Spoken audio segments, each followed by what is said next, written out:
Hello, boys and girls, ladies and gents. This is Defub21, and I have for you today my review of episode 7 of season 3 of Star Trek Picard.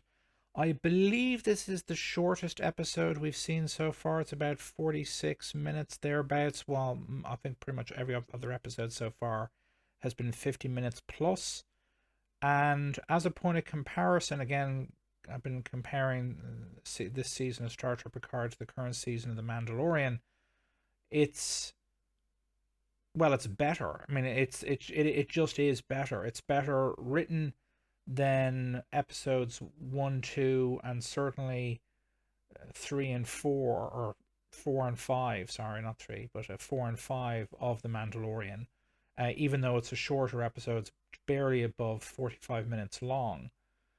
And even though it's a shorter episode and feels faster paced as a result of that than most of all the episodes of Star Trek Picard, and it is better than episodes 2 and 3 of Star Trek Picard, which I consider the weak point of the series to date. It's still it's still again better on average than pretty much almost everything we've seen from The Mandalorian. You're not seeing truncated storytelling where a character goes off and does something and suddenly boom, they're right back somewhere else to talk to some other characters, because again you've got to keep things as short as possible because the episodes are too short for the story you're trying to tell. That's not a problem here. The production values and acting are just as good as they have been in previous episodes of Star Trek Picard. Again, the ship, the Titan itself is too dark as far as I'm concerned. Could be a bit of a brighter ship in terms of the sets and so on, but outside of that, it's a well written, well acted episode with a cameo, well, more than a cameo, from Tuvok, although it turns out is not actually Tuvok, from Star Trek Voyager, which I still consider to be on the weaker side of the kind of next gen trilogy of shows, that being Star Trek Next Generation, Deep Space Nine, and Voyager.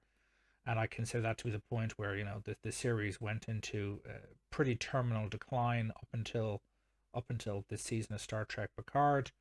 Amanda Plummer does a fantastic job this episode of playing Captain Vadic. She's a very, very talented actress. She might end up, if her performance keeps up and the writing keeps up, she might end up going down history as one of the better kind of individual nemesis that a Star Trek captain or captains have faced in any Star Trek show, which is, considering, that would put her in the same category as Khan is or Vadic is the same category as Khan, is both a tribute to the writing and Amanda Plummer's performance in the role, and she's really, really good in it. And I think she's really well cast, but not necessarily kind of you would expect someone like her to be cast in a role like this, but she does it really, really well. And it's great credit to her, for great credit to the production team for casting her, and great credit to her for her performance. In terms of the revelations about experimenting on changelings by the, one assumes, Section 13 at that secret installation, as a Daystrom Institute installation, doesn't surprise me. One would logically think that when they went to develop the bioweapon they used against the changelings in DS9 during the Dominion War, that they would have had required some kind of live samples, as it were, to test and experiment on. So that isn't too much of a shocker at all.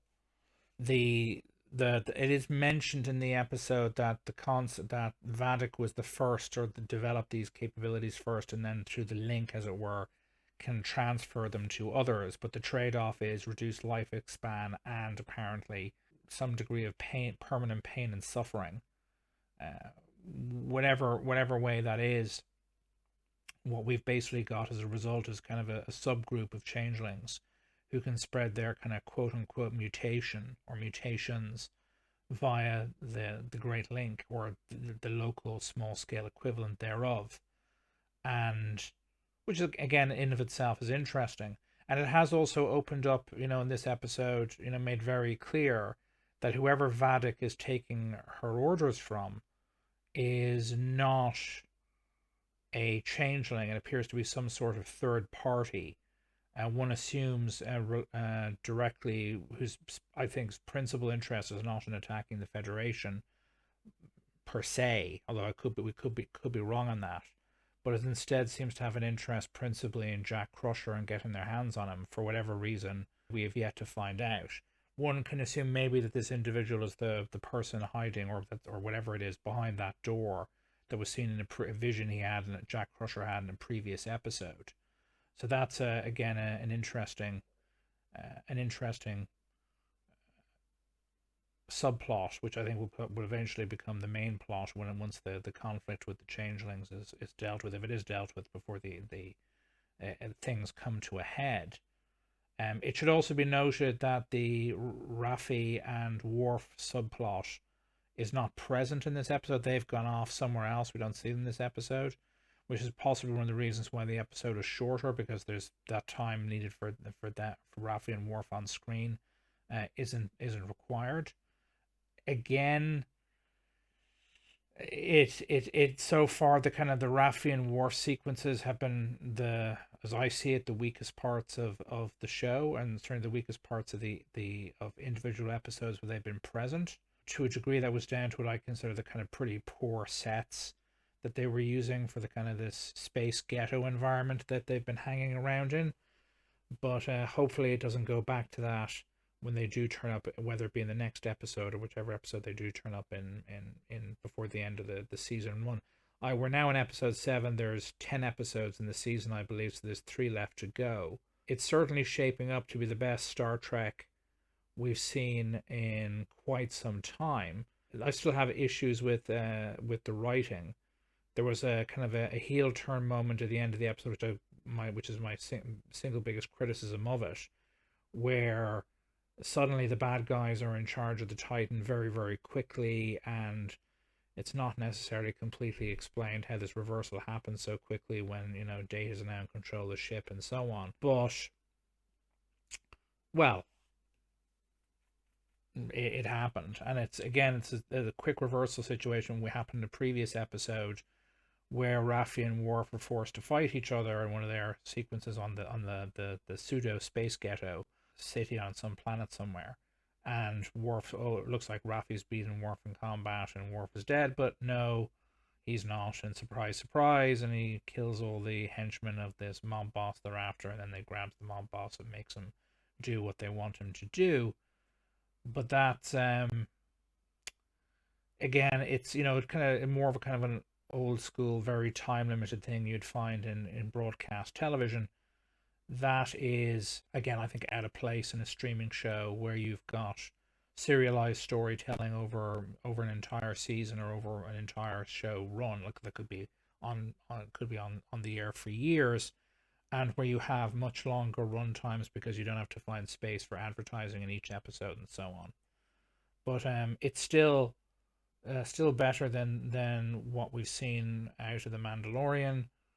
The Mandalorian really does suffer from the combination of overly episodic storytelling, much more so than you're seeing in Star Trek Picard.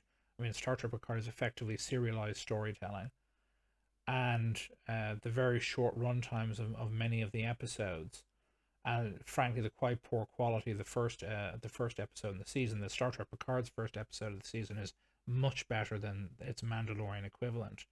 And one could argue that perhaps the people who are responsible for writing The Mandalorian or just Star Wars shows in general may need more time just to write a season to a high standard, even write several seasons to a high standard before they start production, to make sure that they've a well-written show that's ready to go.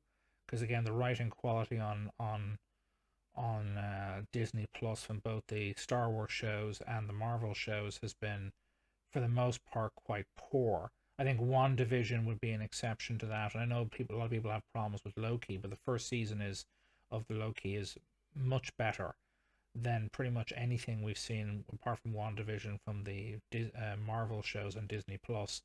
And Star Wars has been, frankly, again, I know this is a Star Trek review, but Star Wars has been all over the place on the platform. Now, obviously, in the defense of Star Wars TV shows or streaming shows, Both Discovery and, well, Star Trek Discovery has been complete and utter dreck. I've only watched parts of Strange New World, so I can't really comment on that.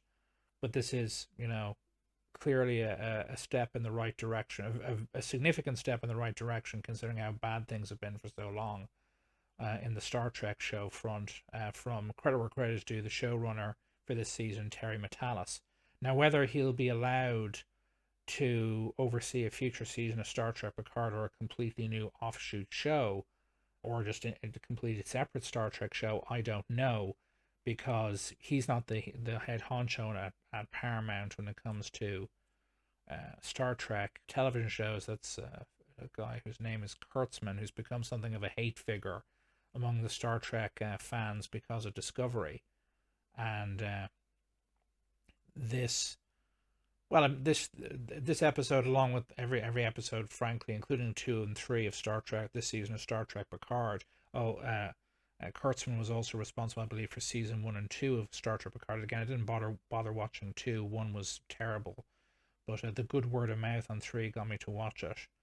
And whether Terry Matalas will be allowed to, make his own show, or make his own show with the level of creative autonomy I think he's had here, I genuinely don't know. I hope so, because this is a big step up over where Star Trek was previously. Now I can still argue that there's still room for improvement by the standards of kind of the streaming show space, but again, it's much better done overall in terms of writing, and again, the effect of having the money to have the episodes be the length they need to be, and so on.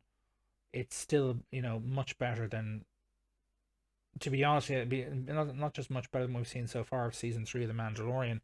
It's better than what we've seen of The Mandalorian season 1 and 2 as well, quite frankly, because again, the Mandalorian has kind of been overall, it's had the same structural problems. The episodes are too short, the writing isn't good enough since the beginning, but that was kind of saved by some very good ideas, and or just ending those seasons very well. Episode season 1 of The Mandalorian, you've got ends with Grogu in tow, and with the Darksaber being shown off in live action for the first time, and with Moff Gideon wielding it. And then season 2 ends, of course, with possibly the greatest member berries in sci-fi history, aka Luke Skywalker turning up to save the day. And I don't, if they can pull it off, that same kind of level of season final off again for this season of Mandalorian, that'll improve things. But the overall quality of the show just isn't anywhere near as good as we're seeing out of Star Trek Picard, and that is a real problem for Disney going forward, both in relation to the Star Wars IP, because again, Boba Fett was terrible. Obi-Wan Kenobi was not just terrible, was genuinely badly made. This is much better than overall than anything you're getting out of Disney right now from either the Marvel stuff, which I haven't seen all of it. Didn't bother watching Moon Knight, and She-Hulk was terrible, and much better than what you're getting out of Star Wars as well. So again, a shorter episode, done better than any of the shorter episodes you've seen out of The Mandalorian. Better written. Again, Amanda Plummer is doing a real good job as a kind of antagonist for Picard and co. I hope they don't kill her off, because there's some real potential there going into the future, potentially.